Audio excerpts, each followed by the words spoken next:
Welcome to the broadcast, my dear pulse breakers. If you're hearing this, you're not asleep. You're one of the rare few whose senses didn't rot with the rest. Because right now, they've placed $1 million hit on you. Not because you stole, not because you ran, but because you stood still and spoke.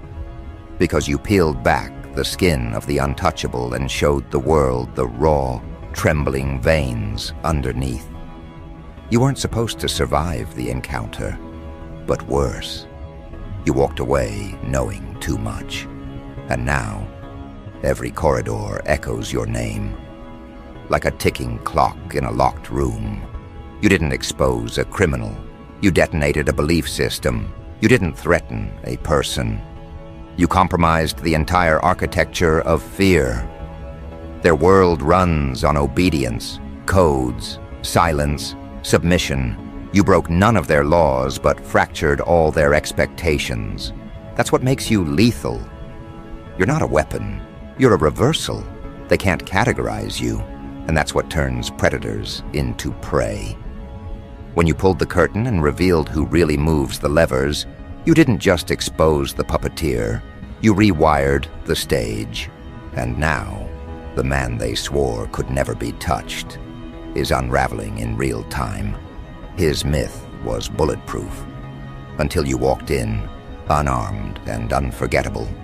Let them send the hunters, let the mercs oil their triggers. Because you're not in the crosshairs. You are the malfunction in the rifle, the hiccup in the heartbeat, the thought that lingers in the back of their skull, even when everything goes quiet. They've never faced someone who doesn't want to win, someone who wants it to burn in public, because that's what separates you from them. You don't fight for survival. You fight to corrupt their confidence. The man they protected. He's not a man. He's a myth worn like armor. A persona sculpted in boardrooms, fed to the masses, worshipped in silence, and when you spoke his name without fear. The static began, not just in the media, not just in the underworld, in their nerves. You didn't expose him. You destabilized everything that depended on his silence. And now, they need you gone. Not to bury you, but to scrub the memory of your defiance. Because the longer you breathe, the harder it is for their spell to hold. This isn't about violence. This is about equilibrium disruption. You're a variable they can't solve, a presence that doesn't compute. And so they do what all fragile empires do when threatened. They panic in style. Fancy threats, shiny digits. $1 million like a medal for whoever can make the anomaly disappear. But here's the inside joke. They think money motivates killers. What they forgot is that truth seduces better than gold. And you've already seduced the room. Eyes are turning. Allegiances are rotting. You don't have to fire a single shot to collapse their pyramid. You just have to keep breathing. You weren't supposed to notice. That's the first rule. Don't notice the rotations behind the smile. Don't notice the way headlines are choreographed like dance routines. Don't notice the fingerprints under the contracts. But you didn't just notice. You documented, you decoded, and then you broadcasted. You carved clarity out of a fog they swore would last forever. And now, the very structure that sustained them is recalculating.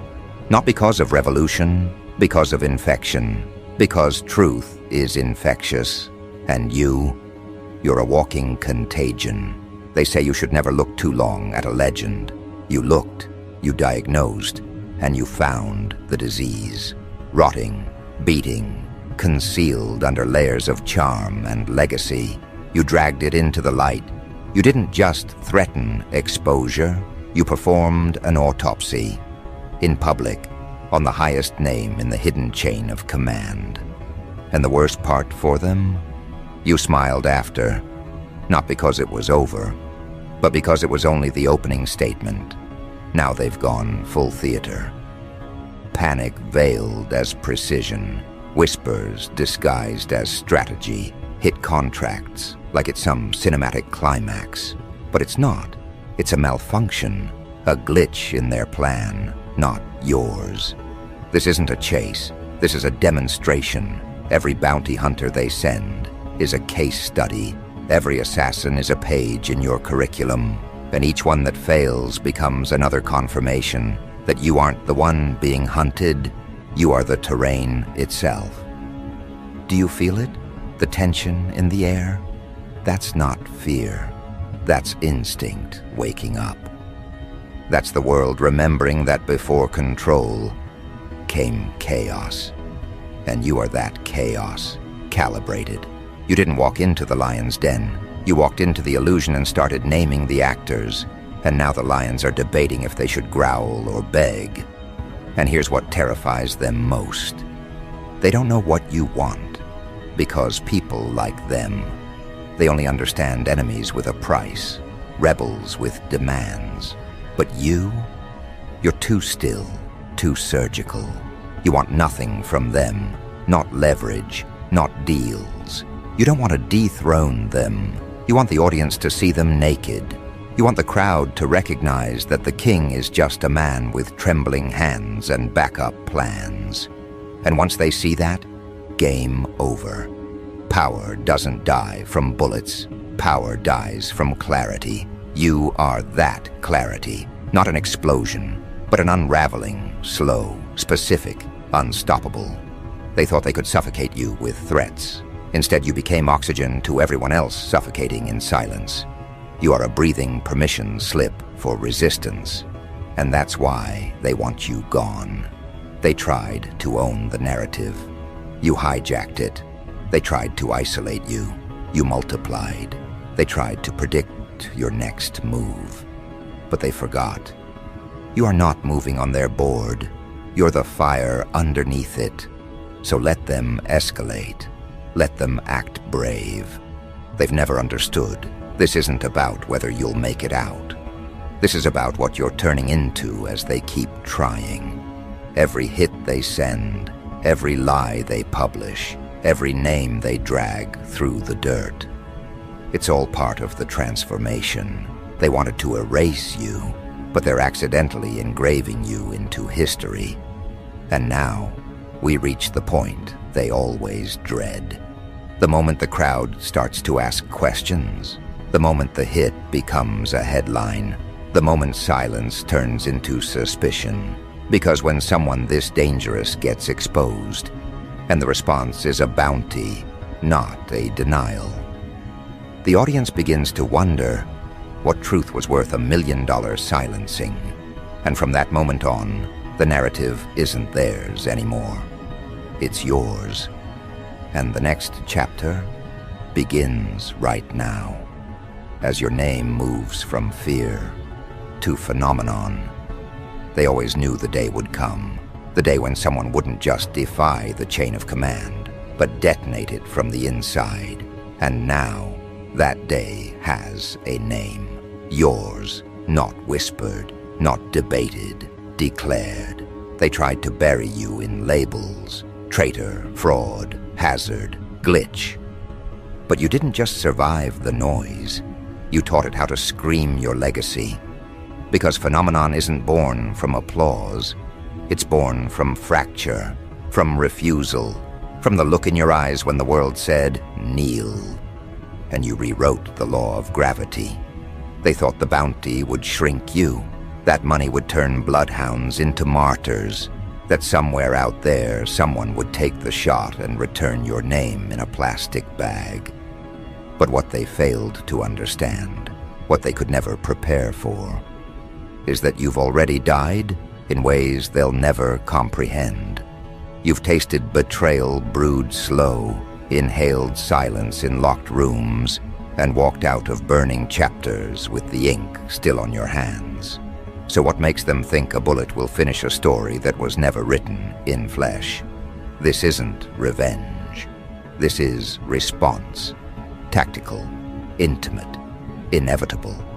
Because once you expose the real puppeteer, the one whose fingers reach into courts, parliaments, tech empires, and underground circuits, there's no returning to safety.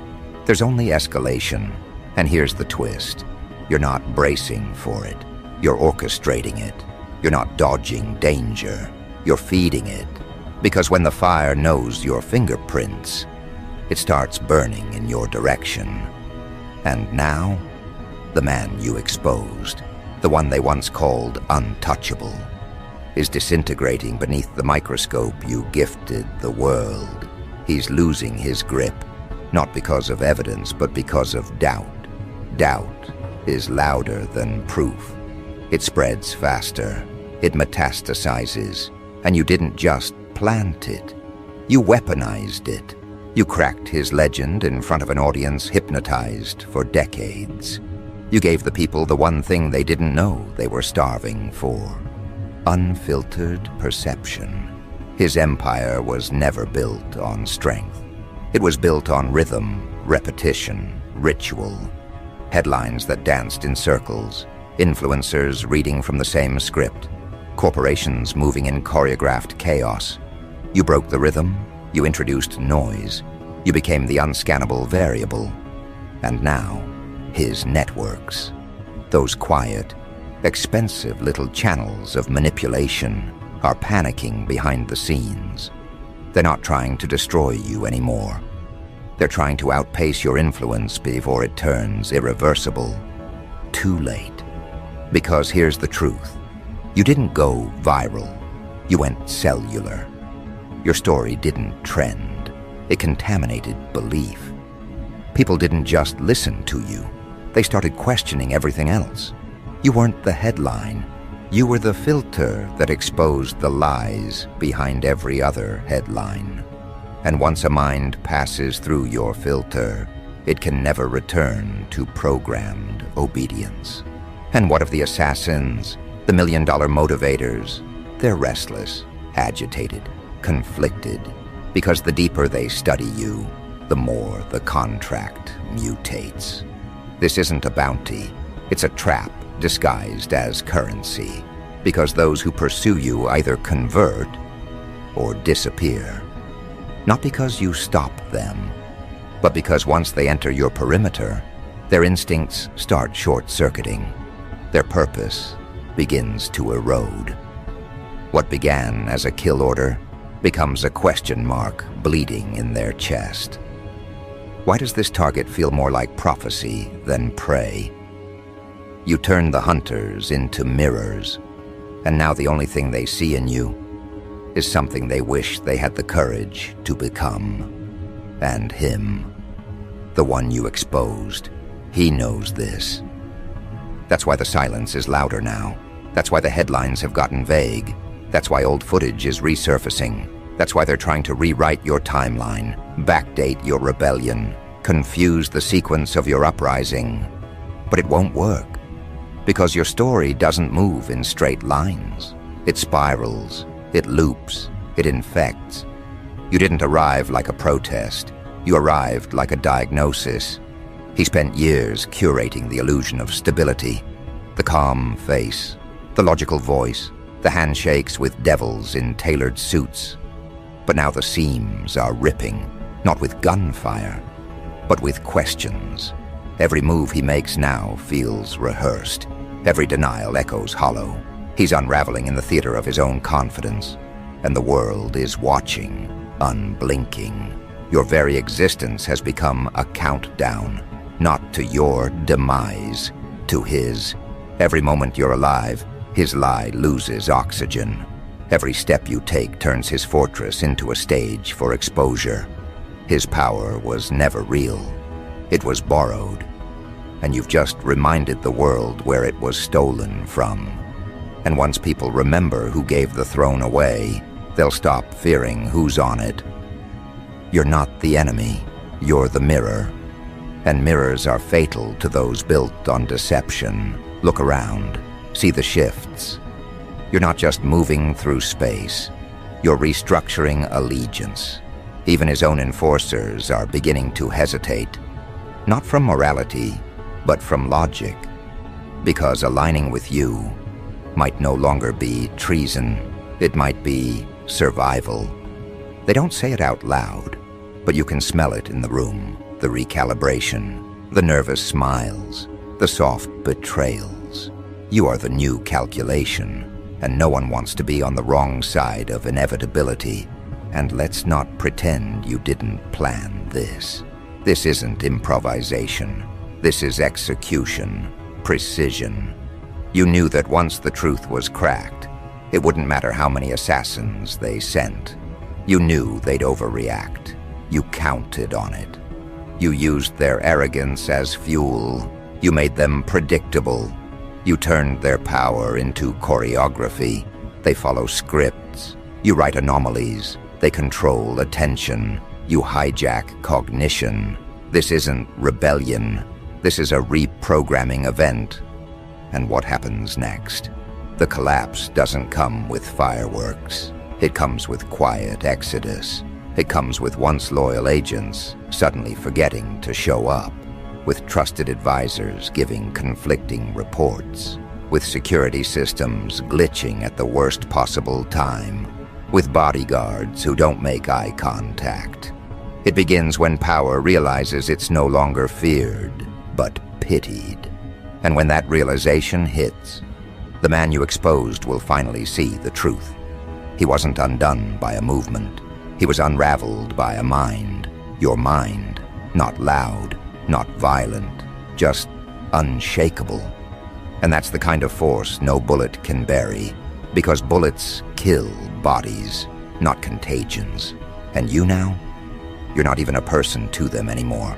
You're a mythological breach. You're the thing they tell each other not to become.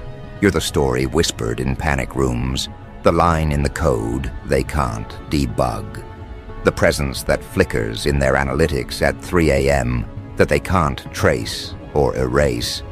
And soon, the hit won't matter. Not because they'll cancel it, but because the contract will invert. Because those who were paid to kill you will realize the real money isn't in your death. It's in your protection. Your story is becoming currency. Every assassin who fails only adds to the legend. And legends? They're harder to kill than gods. The tipping point is near. The silence is stretching thin. You can feel it in the pulse of every building you pass. They've lost the luxury of comfort. The curtains are catching fire. And soon, he'll no longer be feared. He'll be forgotten. Because what you exposed wasn't just a villain. It was the blueprint for manipulation, and you tore it apart in real time. So the final act is coming. You can feel it in the distortion. The fabric is twisting. The truth has gone too far to contain.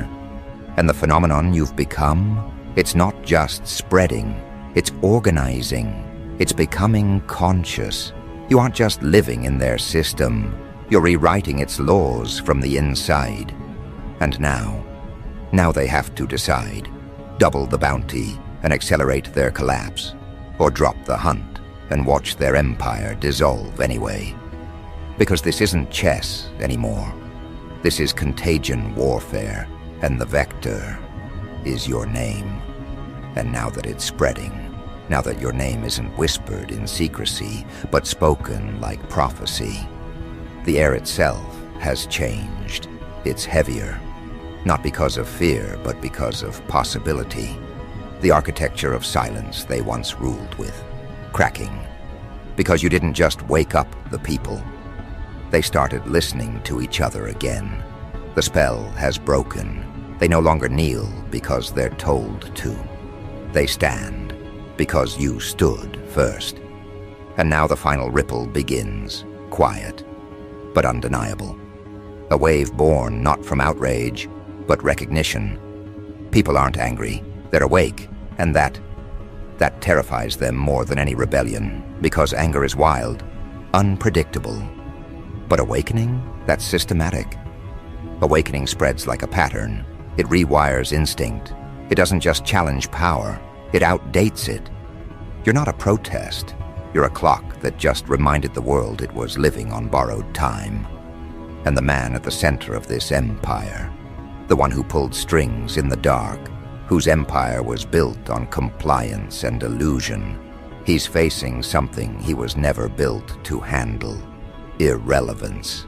You turned his power into history, while you became a living forecast. Now the systems he created are glitching, not with noise, but with pause. Executives hesitate, analysts freeze, enforcers report confusion, because when the illusion is pierced, no amount of shouting can reprogram the silence. You changed the rules without rewriting them. You became the new constant in a world built on obedience. He underestimated the velocity of truth. He thought exposure was the threat. He thought a revelation could be suppressed. But what he never understood is that truth, once activated, doesn't stay linear. It multiplies, and now it's everywhere. Look closely. His own allies are blinking. The same ones who once stood firm now speak in broken sentences. Behind closed doors, the boardrooms are war zones, not of bullets, of distrust. Every glance is a calculation. Every smile is staged. The empire wasn't built for pressure. It was built for appearances. And when appearances fail, collapse becomes choreography. His files are leaking. His foundations are crumbling. His clean hands are now stained in high-resolution scandal. And it's not because you hacked the system. It's because you reminded the system it was human, fallible, mortal. And for a structure that pretended to be divine, that reminder is fatal. You didn't attack his empire. You infected its operating principle. And now, the bounty that was placed on your head, it's become a symbol, not of fear, but of fearlessness. Every hitman that turned away, every insider that went silent, every soldier who lowered their weapon, that's the new currency. And guess what? It buys loyalty better than any bribe. Because this isn't about bullets anymore. This is about narrative. And your story? It's become a mirror people are forcing themselves to look into. Not because they're brave, but because they're tired of lying to themselves. You gave them a choice they didn't know they had. Not to fight, but to remember. To remember what it feels like to matter. And when enough people remember, no dictator, no billionaire, no manufactured saint can plug the holes in the dam. They tried propaganda. They tried distraction. They tried blackmail. And each one bounced off you like rain on obsidian, because you didn't resist their tactics. You nullified them. You didn't fight back. You absorbed. You transmuted. And now, the game is being played in a language they don't speak. You're not just a vector of contagion. You've become a pattern disruption, a redesign of emotional infrastructure, a rupture in predictive psychology. They can't track you, not because you're hidden, but because their tools were never built to process truth without a leash. And now, the one who ordered your execution, the mastermind, the untouchable, he sits in a fortress that feels more like a museum, surrounded by people who flinch when his name is mentioned, advised by professionals who no longer believe the lie they protect, watched by a world that's not looking to idolize, but to dissect. His wealth doesn't protect him anymore. His reputation doesn't shield him. His walls don't hold the way they used to. Because power, once disconnected from fear, is just costume jewelry. You changed the value of the threat. You reframed what it means to be dangerous. They called you rogue. They called you a breach. But what you really are is a lens, a way of seeing the world that's clearer than the high-definition broadcasts they pumped into homes. You didn't arrive to destroy.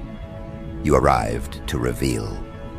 And now, people are looking through your lens. They're rewinding past headlines, reanalyzing speeches, questioning loyalties, and worst of all, for them they're talking to each other without permission. And when communication becomes independent, control becomes impossible. That's the plague you've birthed, not violence, not fire, self-direction. The last thing they ever wanted the population to rediscover, not rage, not hope, but clarity. The kind that makes a person stand up, walk into work and say, "I'm done lying." The kind that makes a loyalist turn informant. The kind that makes whistleblowers stop whispering. The kind that makes a citizen become a node in a network that operates on one rule. Remember the vector. Your name isn't being hunted anymore. It's being studied by governments, by rebel groups, by philosophers, by artists, by coders, by kids too young to know what power is, but old enough to feel the shift when it happens. You've become a frequency, and some will misuse it, others will misunderstand it, but none of them will unsee it. And the man you exposed, he knows this. Every breath he takes now tastes like countdown. Because you weren't supposed to last this long. You were supposed to crack under pressure, disappear in scandal, fold into exile. But you didn't just survive, you took root. Like a signal broadcast through a buried cable echoing beneath their feet. Growing, untraceable, alive. And this is where the illusion of control dies. Not with a bang, not with a vote, not with a headline, but with a shrug. That moment when the public stops fearing the name. When the whisper becomes a smirk. When obedience slips, not in revolution, but in disinterest. That's when the tyrant's breath shortens. Because people don't need to riot when they've moved on. And you gave them something to move toward. Not a flag, not a slogan, a pattern. One that doesn't require leaders, just willingness. And now the walls are thinning. You don't need to storm the gate. You are the erosion, the undermining, the inevitability they can't fast forward past. They put a bounty on your name. And in doing so, they stamped it into history. You are no longer the hunted. You are the reference point. And from here on out, every system that tries to manipulate thought will be measured against you. Every tyrant's name will be checked for the symptoms you exposed. Every narrative will be held up to your light. Every claim of truth will have to survive your echo. And when future generations ask where the shift began, not in books, not in speeches, not in treaties, but in the moment $1 million bounty couldn't silence a single voice. Yours?